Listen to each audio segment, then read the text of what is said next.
ಆತ್ಮೀಯರೇ, ನಮಸ್ಕಾರ. ಸಂಕುಚಿತತೆಯಿಂದ ಅಂದ್ರೆ ಮೀನ್ ಮೈಂಡೆಡ್ ಅಂತ ಕರಿತೇನೆ.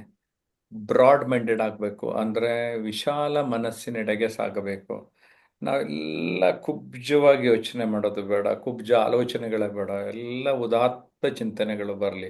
Let noble thoughts comes to us from every side ಅಂತ ಋಗ್ವೇದದಲ್ಲಿ ಹೇಳುತ್ತೆ. ಡಾಕ್ಟರ್ ರಾಜ್ಕುಮಾರ್ ಒಂದು ಕಡೆ ಹೀಗೆ ಹೇಳಿದ್ದಾರೆ: ಮಾನವೀಯತೆಯ ಪ್ರಯೋಗ ಶಾಲೆಯಲ್ಲಿ ಯಾರು ತೇರ್ಗಡೆಯಾಗುವರೋ ಅವರೇ ನಿಜವಾದ ಮನುಷ್ಯರು ಅಂತ ತುಂಬ ಒಳ್ಳೆ ಮಾತು ಹೇಳಿದ್ದಾರೆ. ಜೊತೆಗೆ ನಾವೆಲ್ಲೋ ಒಂದು ಕಡೆ ಹೆಚ್ಚು ಸ್ವಾರ್ಥಿಗಳಾಗ್ಬಿಟ್ಟಿದ್ದೇವೆ. ನೀವು ಗಮನಿಸ್ಕೊಂಡು ಬನ್ನಿ. ಅತಿಯಾದ ಸ್ವಾರ್ಥ ಮನೋಭಾವ ಕೂಡ ಒಳ್ಳೆಯದಲ್ಲ ಅಂತ ಹೇಳ್ತಾ, ವಸುದೈವ ಕುಟುಂಬಕಂ ಅಂತ ಏನು ಮಾತಿದೆ, ಅದಕ್ಕೆ ತಕ್ಕ ಹಾಗೆ ಇಡೀ ಪ್ರಪಂಚದಲ್ಲಿ ನಾವೊಬ್ರು ಮನುಷ್ಯರು ಬರ್ತೀವಿ, ಹೋಗ್ತೀವಿ, ಕಾಲ ಕಳಿತೀವಿ, ಅಲ್ವೇ? ನಮ್ಮ ಜೀವನದಲ್ಲಿ ನಾವು ಇರೋ ಪೊಸಿಷನ್ಗೆ ಸಮಾಧಾನ ಮಾಡ್ಕೋಬೇಕು ಅಂದ್ರೆ ಏನು ಮಾಡಬೇಕು? ನಮಗಿಂತ ಕೆಳಗಡೆ ಇರೋರು ನೋಡಬೇಕು. ಸಾಧನೆ ಮಾಡಬೇಕು ಅಂದ್ರೆ ಏನು ಮಾಡಬೇಕು? ನಮಗಿಂತ ಮೇಲ್ಗಡೆ ಇರೋರನ್ನ ನೋಡಬೇಕು. ಆಮೇಲೆ ನೋಡಿ, ನಾನೊಂದು ಗಮನಿಸಿದ್ದೇನೆ. ನಾವು ಈ ರೀತಿಯ ಕೌಶಲ್ಯಗಳನ್ನು ವೃದ್ಧಿಸ್ಕೊಳ್ಳೋದ್ರ ಮೂಲಕ, ಸಂಘಟನೆಗಳಲ್ಲಿ ಪಾಲ್ಗೊಳ್ಳೋದ್ರ ಮೂಲಕ, ಶಿಬಿರಗಳಲ್ಲಿ ಪಾಲ್ಗೊಳ್ಳೋದ್ರ ಮೂಲಕ, ಸಮುದಾಯದ ಚಟುವಟಿಕೆಗಳಲ್ಲಿ ಪಾಲ್ಗೊಳ್ಳೋದ್ರ ಮೂಲಕ, ಇತರರ ಬಗ್ಗೆ ಮಲತಾಯಿ ಧೋರಣೆಯನ್ನು ತೋರಿಸದೇ ಇರುವ ಮೂಲಕ, quality of life depends upon the quality of roots. ನೀವು ಹೆಂಗೆ ಬಿತ್ತುತ್ತೀರೋ ಹಾಗೆ ಅಲ್ವಾ ಬೆಳೆ ಬರೋದು. ನಿಮ್ಮೆಲ್ಲ ಥಾಟ್ಸು ಉದಾತ್ತವಾದ ಚಿಂತನೆಗಳನ್ನು ಇಟ್ಕೊಳ್ಳಿ. ಥಿಂಕ್ ಗ್ಲೋಬಲ್, ಆ್ಯಕ್ಟ್ ಲೋಕಲ್ ಅಂತ ವಿಶ್ವಮಟ್ಟದಲ್ಲಿ ಆಲೋಚಿಸಿ ಸ್ಥಳೀಯವಾಗಿ ನೀವೆಲ್ಲರೂ ಕ್ರಿಯಾಶೀಲರಾಗಬೇಕು ಅನ್ನುವ ಕರೆಯನ್ನು ನಾನು ಕೊಡ್ತಾ ಇದ್ದೇನೆ. ಭಾವನಾತ್ಮಕ ವ್ಯಕ್ತಿಗಳು ಸಂಬಂಧವನ್ನು ಕಾಪಾಡಿಕೊಳ್ತಾರೆ. ಪ್ರಾಯೋಗಿಕ ವ್ಯಕ್ತಿಗಳು ಸಂಬಂಧಗಳಿಂದ ಲಾಭವನ್ನು ಪಡಿತಾರೆ. ವೃತ್ತಿಪರ ವ್ಯಕ್ತಿಗಳು ಲಾಭವನ್ನು ನೋಡಿ ಸಂಬಂಧವನ್ನು ಮಾಡುತ್ತಾರೆ ಅಂತ ಒಂದು ಕಡೆ ನೋಡಿದ್ದೆ. ಅದನ್ನು ನಿಮ್ಮ ಜೊತೆ ಹಂಚಿಕೊಂಡಿದ್ದೇನೆ. ಕುವೆಂಪು ಹೇಳ್ತಾರೆ, ವಿಶ್ವ ಮಾನವ ಸಂದೇಶವನ್ನು ಕೊಟ್ಟಿದ್ದಾರೆ. ಆ ರೀತಿ ನಾವೆಲ್ಲರೂ ವಿಶ್ವ ಮಾನವರಾಗೋಣ ಅಂತ ಹೇಳ್ತಾ, ಅಕ್ಷತಾ ಬಂಡಿ ಅಂತ ಇಲ್ಲೊಬ್ಬ ವಿದ್ಯಾರ್ಥಿನಿ ಇದ್ದಾರೆ. ನಮ್ಮ ಆನ್ಲೈನ್ ಸ್ಟೂಡೆಂಟ್ಸ್ ಎಲ್ಲ ನಮ್ಮ ಜೊತೆ ಇವತ್ತು ನಾವು ಗುರುವಾರ ಕ್ಲಾಸ್ ಮಾಡ್ತೇವೆ. ಆವಾಗ ಈ ಆನ್ಲೈನ್ ಸ್ಟೂಡೆಂಟ್ಸ್ಗಳಿಗೆಲ್ಲ ಒಂದೊಂದು ವಿಷಯದ ಬಗ್ಗೆನೂ ಮಾತಾಡಕ್ಕೆ ಕೊಡ್ತಾ ಇರ್ತೀನಿ. ಈ ಅಕ್ಷತಾ ಬಂಡಿ ಮಾಡರೇಟ್ ನಿರೂಪಣೆಯನ್ನು ಮಾಡಿ ಇವ್ರನ್ನೆಲ್ಲ ಮಾತಾಡಿಸ್ಬೇಕು ಅಂತ ಕೋರ್ತಾ ಇದ್ದೇನೆ. ಎಸ್ ಅಕ್ಷತಾ, ಓಟ್ ಯು. Thank you sir. ನಮಸ್ಕಾರ ಎಲ್ಲರಿಗೂ. ನಾವಿರೋದು ಜಯಪ್ರಕಾಶ್ ನಾಗತಿಹಳ್ಳಿ ಯೂಟ್ಯೂಬ್ ಚಾನಲ್ ಅಲ್ಲಿ. ಇಂದಿನ ಕಾನ್ಸೆಪ್ಟ್ ಬಂದು ಸಂಕುಚಿತತೆಯಿಂದ ವಿಶಾಲ ಮನೋಭಾವದೆಡೆಗೆ. ಸರ್ ಇವಾಗಲೇ ಹೇಳಿದ್ರು, ವಸುದೈವ ಕುಟುಂಬಕಂ ಎಂಬ ಒಂದು ವಿಚಾರಧಾರೆಗಳನ್ನು ವ್ಯಕ್ತಪಡಿಸುವುದರ ಮೂಲಕ ಈ ಒಂದು ವಿಷಯದ ಕುರಿತು ಚೆನ್ನಾಗಿ ಮಾತನಾಡಿದ್ರು. ಅದೇ ರೀತಿಯಾಗಿ ಈ ಒಂದು ಸಂಕುಚಿತತೆ ಅಂದ್ರೆ ನಾನು, ನನ್ನದು, ನನಗಾಗಿ ಅನ್ನುವಂಥ ಮನೋಭಾವ. ಅದೇ ವಿಶಾಲ ಮನೋಭಾವ ತಗೊಂಡ್ರೆ ವಸುದೈವ ಕುಟುಂಬಕಂ, ಈ ಜಗತ್ತೇ ನನ್ನದು, ಜಗತ್ತಿನಲ್ಲಿರುವವರೆಲ್ಲರೂ ನಮ್ಮವರು, ನಮ್ಮವರು, ನಾವೆಲ್ಲರೂ ಒಂದೇ ಎಂಬ ಒಂದು ವಿಶಾಲ ಮನೋಭಾವನೆಯನ್ನು ಹೊಂದುವುದು. ಚಿಕ್ಕ ಚಿಕ್ಕ ವಿಚಾರಗಳನ್ನು ಹೊಂದುತ್ತಾ ಹೋದ ಹಾಗೆ ನಾವೆಲ್ಲರೂ ಚಿಕ್ಕವರಾಗಿ ಉಳಿತಾ ಹೋಗ್ತೀವಿ. ವಿಚಾರದಲ್ಲಿ, ಮನೋಭಾವನದಲ್ಲಿ ಹೆಚ್ಚಾಗಿ ವೈಶಾಲತೆಯನ್ನ ರೂಢಿಸ್ಕೊಂಡ್ರೆ ನಾವು ದೊಡ್ಡವರಾಗ್ತಾ ಹೋಗ್ತೀವಿ. ವಿಶಾಲವಾದ ಚಿಂತನೆಯನ್ನ ನಾವು ಅಳವಡಿಸ್ಕೊಂಡು ಹೋಗ್ತೀವಿ ಅಂತೇಳಿ ನನ್ನ ಒಂದು ವಿಚಾರಧಾರೆಗಳನ್ನ ವ್ಯಕ್ತಪಡಿಸುತ್ತಾ, ಅದೇ ರೀತಿಯಾಗಿ ಈಗ ಮಾಲತಿ ಮೇಡಮ್ ಅವರು ಈ ಒಂದು ವಿಚಾರಧಾರೆಗಳನ್ನ ಹೇಗೆ ವ್ಯಕ್ತಪಡಿಸುತ್ತಾರೆ ಎಂಬುದನ್ನು ನೋಡೋಣ ಬನ್ನಿ. ಮಾಲತಿ ನಮಸ್ತೆ ಮೇಡಮ್. ಅಕ್ಷತಾ. ನಮಸ್ತೆ ಅಕ್ಷತಾ.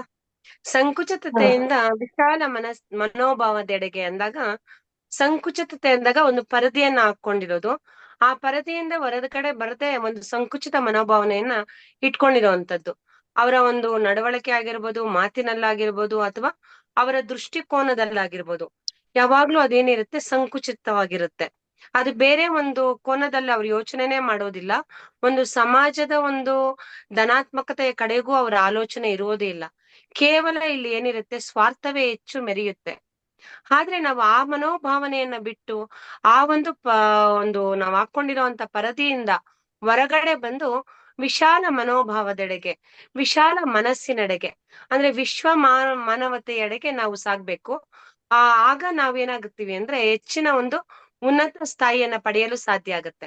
ನಾವೀಗ ಸುಮಾರು ಅನೇಕ ಒಂದು ಸಮಾಜದಲ್ಲಿ ಉತ್ತಮ ಸಾಧನೆಯನ್ನ ಮಾಡಿರುವಂತ, ಹಲವಾರು ರಂಗಗಳಲ್ಲಿ ಸಾಧನೆ ಮಾಡಿರುವಂತ ಹಲವಾರು ಮಾದರಿ ವ್ಯಕ್ತಿಗಳನ್ನ ನೋಡ್ಕೊಂಡಾಗ ಅವರೆಲ್ಲರೂ ಸಂಕುಚಿತ ಮನೋಭಾವನೆ ಇರೋದೇ ಇಲ್ಲ. ಅವರಲ್ಲಿ ಏನಿರುತ್ತೆ ಅಂದ್ರೆ ಪ್ರಬುದ್ಧತೆ, ಅಥವಾ ಅವರಲ್ಲಿ ಒಂದು ವಿಶಾಲ ಮನೋಭಾವ ಅನ್ನುವಂಥದ್ದು ಹೆಚ್ಚು ನಾವು ಕಾಣ್ತೇವೆ.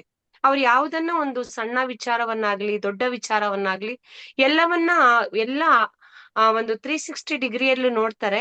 ಎಲ್ಲರ ಒಂದು ಅಭಿವೃದ್ಧಿ ಆಗ್ಬೇಕು ಅಥವಾ ಒಂದು ಸಮಾಜದ ಏಳಿಗೆ ಆಗ್ಬೇಕು ಅಥವಾ ಇತರರಿಗೆ ಒಳಿತಾಗ್ಬೇಕು ಅನ್ನೋ ಒಂದು ದೃಷ್ಟಿಕೋನವನ್ನೇ ಇಟ್ಕೊಂಡಿರ್ತಾರೆ. ಆದ್ರಿಂದ ಸಂಕುಚಿತತೆಯಿಂದ ನಾವು ವಿಶಾಲ ಮನೋಭಾವನೆಯನ್ನ ಬೆಳೆಸ್ಕೊಂಡಾಗ ನಾವು ಸಹ ಒಬ್ಬ ಮಾದರಿ ವ್ಯಕ್ತಿ ಆಗಕ್ಕೆ ಸಾಧ್ಯ ಅಂತ ಹೇಳ್ತೀವಿ ಅಕ್ಷತಾ. ಧನ್ಯವಾದಗಳು. Thank you ma'am. ಸ್ವಾರ್ಥ ಮನೋಭಾವವನ್ನು ತೆಗೆದು ನಿಸ್ವಾರ್ಥ ಜೀವಿಯಾಗಿ ನಾವು ಬದುಕಬೇಕು. ವಿಶಾಲ ಮನೋಭಾವನೆಗಳನ್ನ ನಾವು ಅಳವಡಿಸ್ಕೊತಾ ಹೋಗ್ಬೇಕು. ಜ್ಞಾನಾಂಶವನ್ನ ಹೇಗೆ ಹೆಚ್ಚಿಸುತ್ತಾ ಹೋಗ್ತೀವೋ ಅವಾಗ ನಮ್ಮಲ್ಲಿರುವಂತಹ ಸಂಕುಚಿತ ಮನೋಭಾವ ನಮಗ್ ಗೊತ್ತೇ ಆಗದ ಹಾಗೆ ಅದು ಬಿಟ್ಟು ಹೋಗ್ತಾ ನಮ್ಮಲ್ಲಿ ವಿಶಾಲವಾದ ಮನೋಭಾವನೆ ಹುಟ್ಟುತ್ತೆ ಎಂಬ ಅಂಶವನ್ನು ವ್ಯಕ್ತಪಡಿಸಿದಂತಹ ಮಾಲತಿ ಮೇಡಮ್ ಅವರಿಗೆ ಧನ್ಯವಾದಗಳು. ಈ ಒಂದು ವಿಷಯದ ಕುರಿತು ಸಂತೋಷ್ ಸರ್ ಅವರು ಹೇಗೆ ತಮ್ಮ ಒಂದು ಅನಿಸಿಕೆಗಳನ್ನು ವ್ಯಕ್ತಪಡಿಸುತ್ತಾರೆ ಎಂಬುದನ್ನು ನೋಡೋಣ ಬನ್ನಿ. ಸಂತೋಷ್ ಸರ್.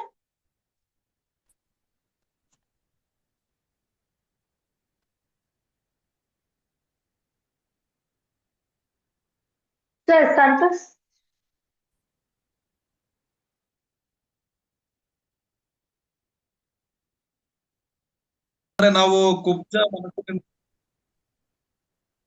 ನಾವು ಕುಬ್ಜ ಮನೋಭಾವದಿಂದ ಅಥವಾ ನಮ್ಮಲ್ಲಿ ಕೀಳರಿಮೆ ಇಟ್ಕೊಂಡು ಹೋದಾಗ ಅದು ಸಂಕುಚಿತೆಯಿಂದ ಇದ್ದಂಗಾಗುತ್ತೆ. ಹಾಗೆ ನಾವು ವಿಶಾಲ ಮನೋಭಾವದೆಡೆಗೆ ಹೋಗ್ಬೇಕು. ನಮ್ಮ ಪ್ರಯತ್ನ ನಿರಂತರವಾಗಿರ್ಬೇಕು. ಹಾಗೆ ನಾವು ಬೆಳೆದ್ರು ಸಾಕಾಗಿಲ್ಲ, ನಮ್ಮ ಊರು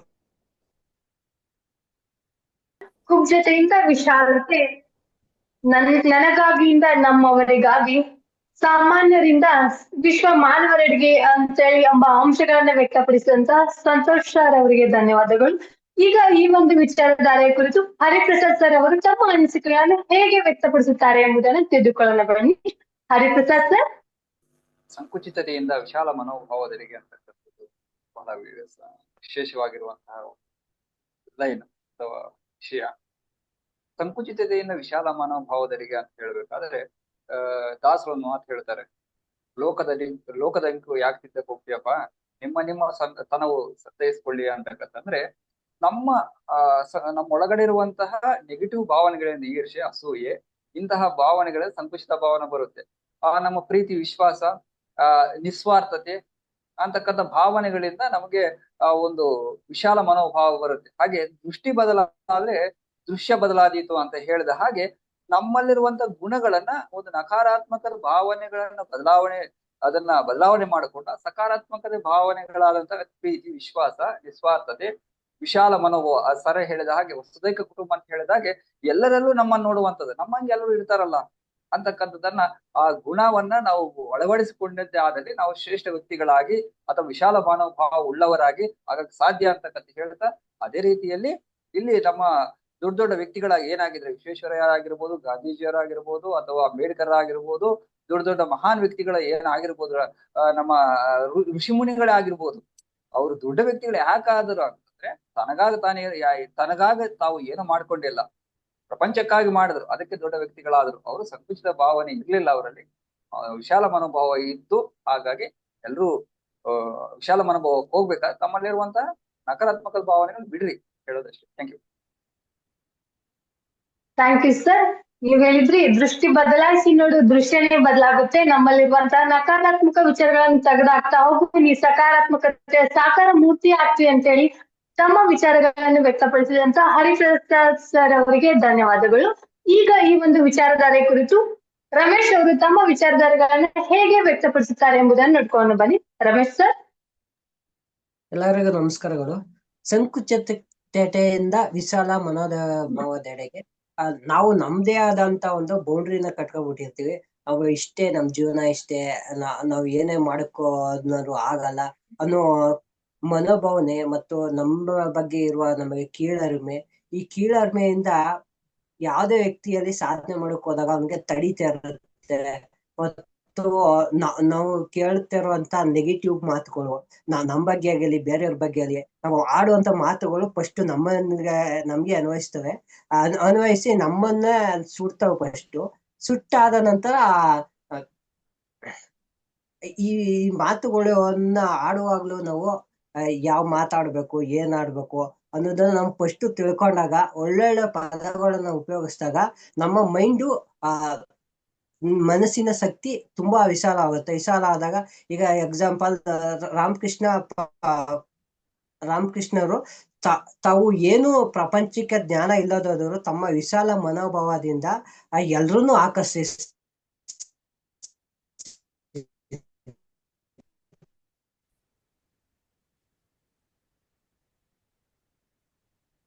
ಈ ಒಂದು ವಿಚಾರಧಾರೆ ಕುರಿತು ತಮ್ಮ ಅನಿಸಿಕೆಗಳನ್ನು ವ್ಯಕ್ತಪಡಿಸಿದಂತಹ ರಮೇಶ್ ಅವರಿಗೆ ಧನ್ಯವಾದಗಳು. ಈಗ ಅನಂತ್ ಕೃಷ್ಣ ಮೋಹನ್ ಸರ್ ಅವರು ತಮ್ಮ ಅನಿಸಿಕೆಗಳನ್ನು ಯಾವ ರೀತಿ ವ್ಯಕ್ತಪಡಿಸುತ್ತಾರೆ ಎಂಬುದನ್ನು ನೋಡ್ಕೊಂಡು ಬರೋಣ. ಸರ್, ಎಲ್ಲರಿಗೂ ನಮಸ್ಕಾರ. ಅಕ್ಷತಾ ಮೇಡಮ್ ನಿಮ್ಗೂ ನಮಸ್ಕಾರ. ಇವಾಗ ವಿಶಾಲವಾದ ಮನೋಭಾವನೆ, ಎಲ್ಲರಲ್ಲಿ ಪ್ರೀತಿ ನೋಡ್ಬೇಕು. ನಾವು ಯಾವುದೇ ಪ್ರತಿನಿತ್ಯ ನಾವು ನಡೆಯುವ ಚಟುವಟಿಕೆಗಳ ಜೊತೆಗೆ ನಾವು ಒಂದು ಉತ್ತಮ ಭಾವನೆ ಹೊಂದ್ಕೊಂಡಾಗ ಅದು ವಿಶಾಲ ಮನೋಭಾವನ ಅಂತ ಅನ್ಸುತ್ತೆ. ಅದಕ್ಕೊಂದು ಸಣ್ಣ ಎಕ್ಸಾಂಪಲ್ ಹೇಳ್ಬೇಕಂದ್ರೆ, ಒಂದು ಕೊಠಿರದಲ್ಲಿ ಒಬ್ರು ಬ್ರಾಹ್ಮಣರು ಇದ್ರಂತೆ, ಒಬ್ರು ವೃತ್ತಿ ಮಾಡೋರು ಇದ್ರಂತೆ. ಆ ಬ್ರಾಹ್ಮಣ ಯಾವಾಗ್ಲೂ ಪೂಜೆ ಮಾಡ್ಬೇಕಾದ್ರೆ ಆಯಮ್ಮನ ಹತ್ರ ಎಷ್ಟು ಮಂದಿ ಬಂದು ಹೋಗ್ತಾರ, ಎಷ್ಟು ಮಂದಿ ಬರ್ತಾರ, ಎಷ್ಟು ಮಂದಿ ಹೋಗ್ತಾರ ಅಂತಾನೆ ನೋಡ್ತಿದ್ದಂತೆ. ಈ ಕಡೆ ಮಂತ್ರಗಳು ಓದ್ತಿದ್ದಂತೆ, ಓಂ ಭೀಮ್ ಅನ್ನೋದು. ಆ ಕಡೆ ಆಯಮ್ಮನಲ್ಲಿ ಅಷ್ಟು ಜನ ಹೋಗ್ತಿದ್ರೆ ಇಷ್ಟ ಅಂತ ಅನ್ಕಂತಾನೆ ಆತಂದು ಪೂಜೆನಲ್ಲಿ ಆತಂದು ಹಂಗೆ ಇರ್ತಿತ್ತು ಜ್ಞಾನ. ಆಯಮ್ಮ ವೈಶ್ಯವೃತ್ತಿ ಆಯಮ್ಮ ಮಾಡ್ತಾ ಇದ್ರಂತೆ. ಇಬ್ರು ಸತ್ತಾಗ ಇಬ್ರು ಯಮಲೋಕಕ್ಕೆ ಒಬ್ರನ್ನ ಸ್ವರ್ಗಲೋಕಕ್ಕೆ